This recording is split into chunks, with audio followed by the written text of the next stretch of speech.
للہ وکفی وسلام علی عبادہ الذین اصطفی۔ کل میں نے درس قرآن کے بعد اور درس حدیث کے بعد مختصر سا تذکرہ کیا تھا مسجد آیا صوفیہ کا، کہ اللہ تعالیٰ نے اپنے فضل سے، اپنے کرم سے رجب طیب اردوغان کو یہ توفیق عطا فرمائی کہ وہ مسجد جو صدیوں سے مسجد کی حیثیت سے آباد رہتی تھی اور جہاں اذانیں بلند ہوا کرتی تھیں، جس مسجد کو سلطان محمد الفاتح نے آباد کیا تھا، اور وہ پہلے سلطان تھے جن کو اللہ تعالیٰ نے اس بات کی توفیق عطا فرمائی کہ وہ قسطنطنیہ فتح کریں، اور اس کے بعد قسطنطنیہ میں جو پوری عیسائی آرتھوڈکس عیسائیوں کی دنیا کا جو سب سے بڑا مرکز تھا، جو آیا صوفیہ کہلاتا تھا،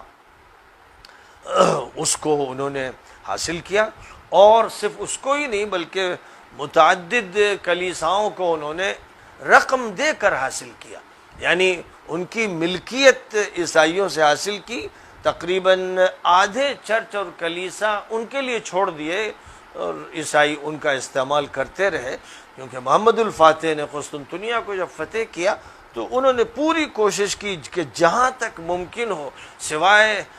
خوخاروں اور جنگجوؤں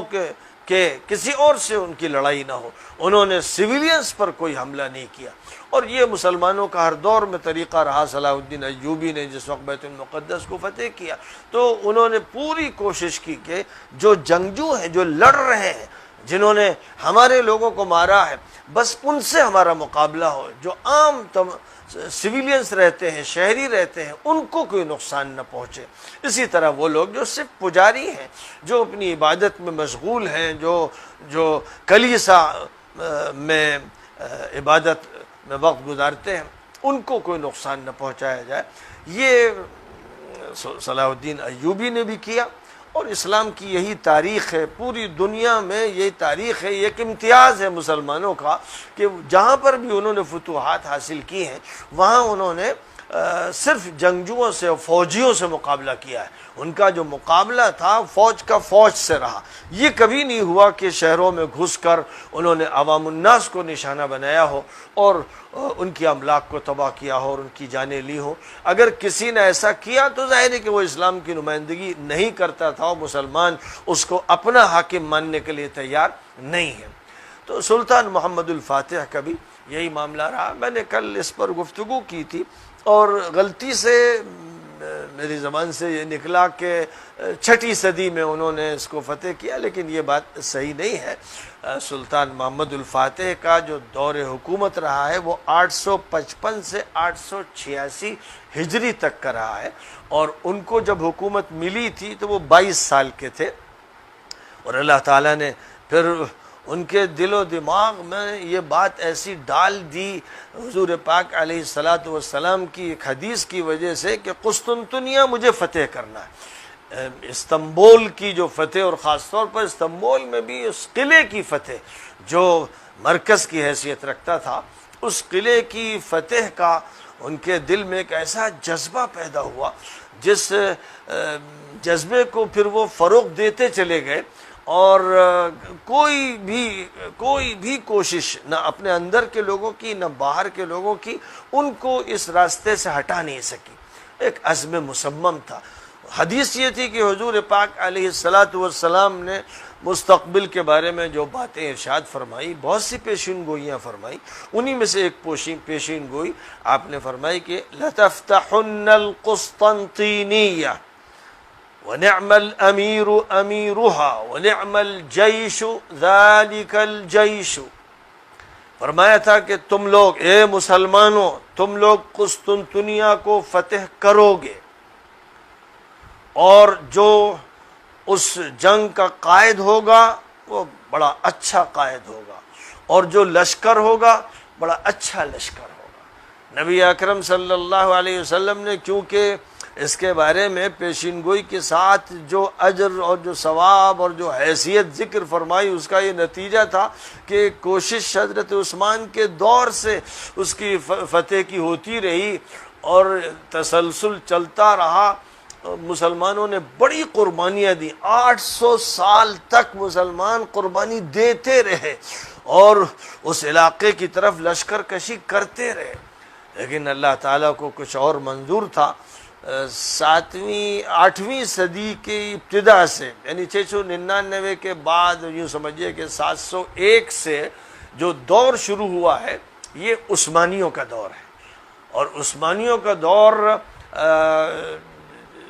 شاہ سلیمان سے شروع ہوا ہے، جو اصل سلجوقی خاندان کے تھے اور جن کا ایک بیٹا ارطغرل کے نام سے بڑا معروف و مشہور ہوا۔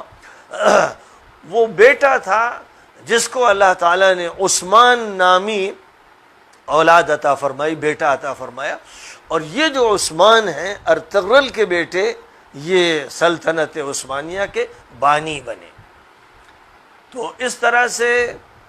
700 سے لے کر 800 تک، یعنی 8ویں صدی، 9ویں صدی، 10ویں صدی، 11ویں صدی، 12ویں صدی، 13ویں صدی، 14ویں صدی تک سمجھیے کہ یہ حکومت قائم رہی ہے۔ بعد کے جو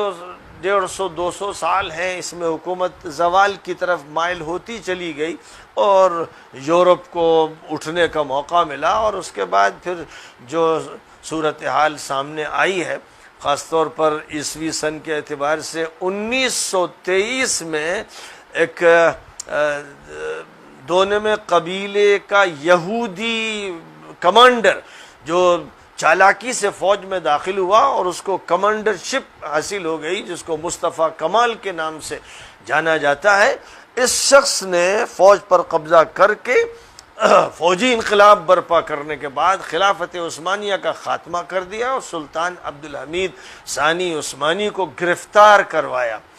یہ وہ سلطان تھے کہ جن سے یہودیوں نے 1000 کوششیں کر کے یہ چاہا تھا کہ وہ فلسطین کی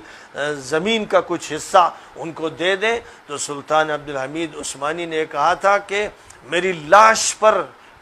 فلسطین مل سکے تو مل سکے، میرے جیتے جی فلسطین کی 1 انچ زمین میں کسی یہودی کو نہیں دے سکتا ہوں۔ یہ وہ سلطنت عثمانیہ کے غیور و خوددار اور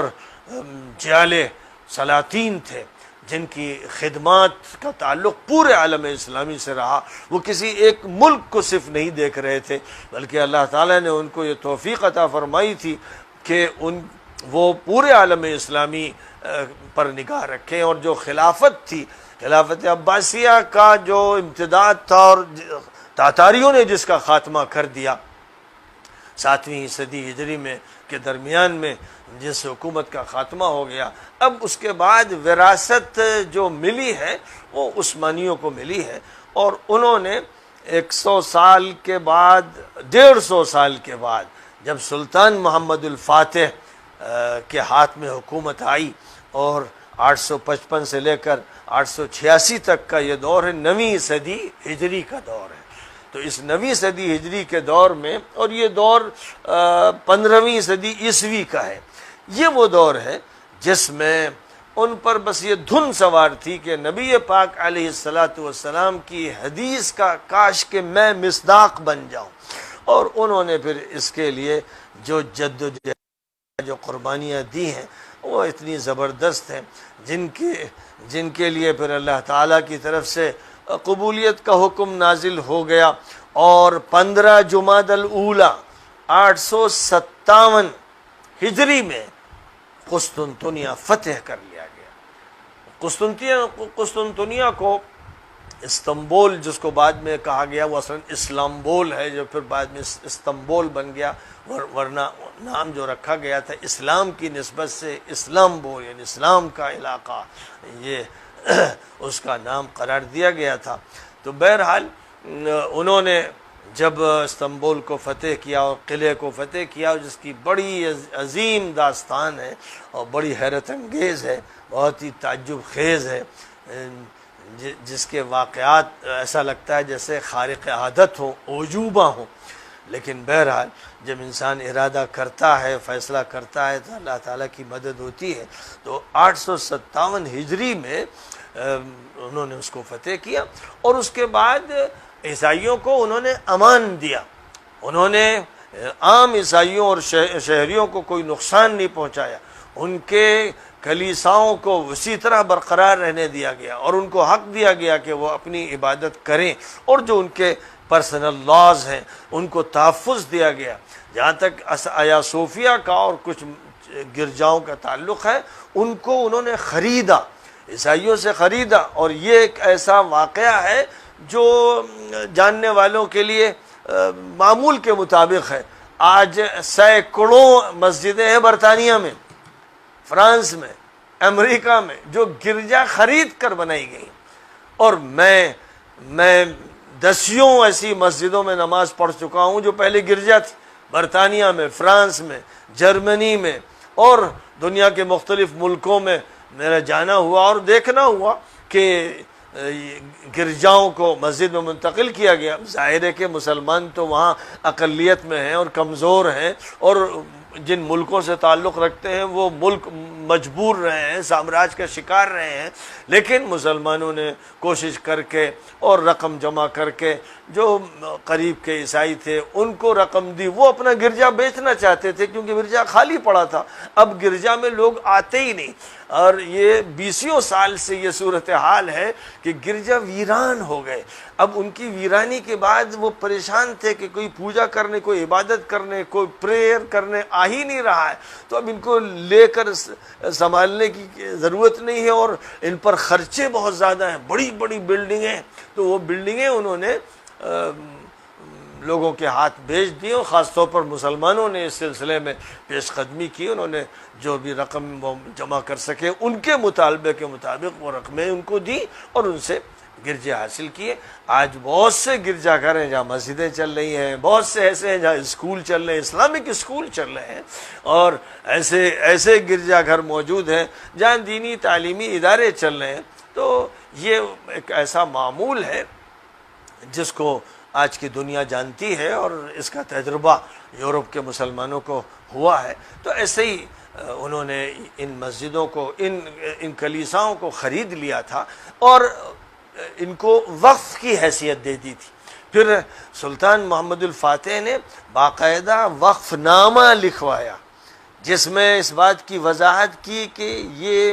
میری طرف سے اوقاف ہیں، یہ عمارتیں اور یہ فلاں فلاں جگہیں میری طرف سے مسلمانوں کے لیے وقف کی جا رہی ہیں، اور آیا صوفیہ کے بارے میں خاص طور پر لکھا کہ میں نے اس کو اب مسجد کی حیثیت دی ہے، میرے وقف میں یہ داخل ہے، میں نے اس کو خریدا ہے، اور آئندہ جو بھی اس کو بدلنے کی کوشش کرے گا، اس کو پھر سے کلیسا بنائے گا یا نماز یہاں پر بند کروائے گا، اذان بند کروائے گا، اس پر خدا کی لعنت ہو، فرشتوں کی لعنت ہو، نبیوں کی لعنت۔ یہ بد دعا لکھی ہے محمد الفاتح نے، اور وصیت نامہ لکھا ہے، تو ان کا وقف نامہ آج بھی موجود ہے،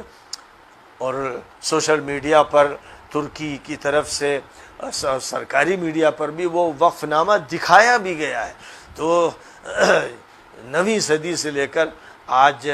ہم لوگ اس وقت 15ویں صدی ہجری میں ہیں، تو اس اعتبار سے جو دور گزرا ہے وہ تقریباً 600 سال کا دور ہے، اور اس میں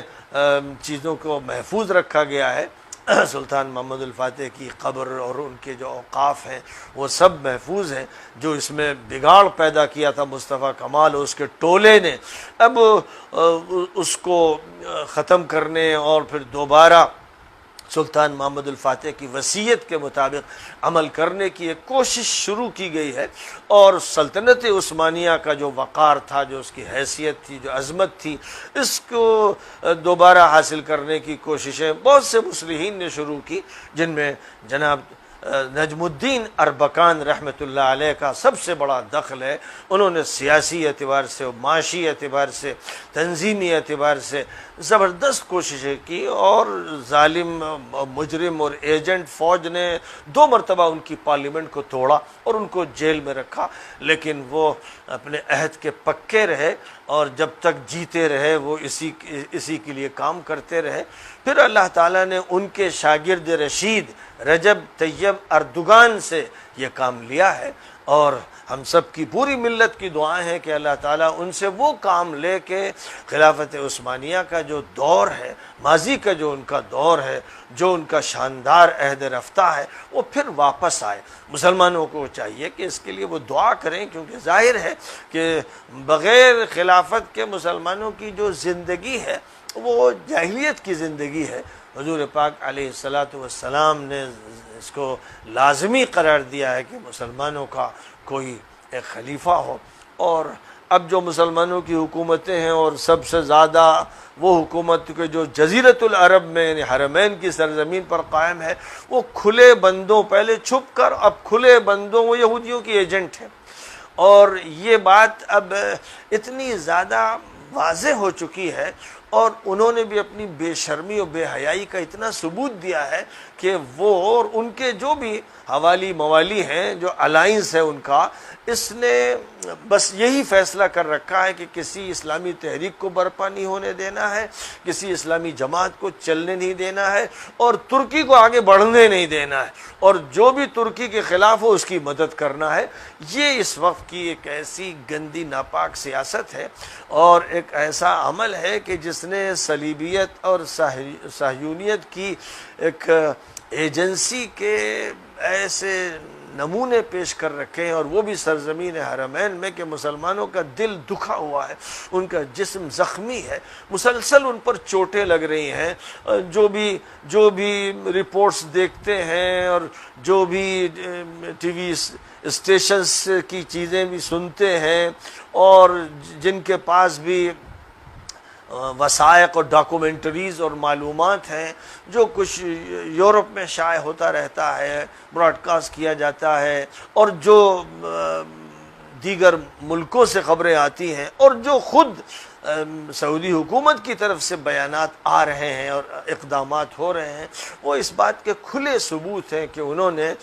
صہیونیت کی اور صلیبیت کی ایک ایجنسی کھول رکھی ہے، اور اب اس کے علل اعلان تذکرہ کرنے میں ان کو شرم بھی نہیں آتی ہے۔ اب وہ آخری درجے میں بے حیا ہو چکے ہیں، اور جو لوگ ان کے حوالوں سے بات کر کے ان کی تعریف کرتے ہیں، وہ بے حیائی میں ان سے بھی آگے بڑھ گئے ہیں۔ وہ اس امت کے بے غیرت افراد ہیں، جن کے چہروں پر داڑھیاں بھی ملیں گی آپ کو، اور جن کی مدنی نسبت بھی ایک جھوٹی نسبت وہ ذکر بھی کریں گے، چند دن وہاں رہ لیے اور وہاں سے انہوں نے کچھ سند حاصل کر لی، تو اس نسبت کا استعمال کر کے آقا مدینہ کے دل کو تکلیف دینے والے اور مدینہ منورہ کے مقام کو نقصان پہنچانے والے یہ لوگ ہیں جو مختلف ملکوں میں پھیلے ہوئے ہیں، اور در حقیقت ایک بڑی ایجنسی کی چھوٹی ایجنسیاں ہیں۔ اس لیے ان کے بارے میں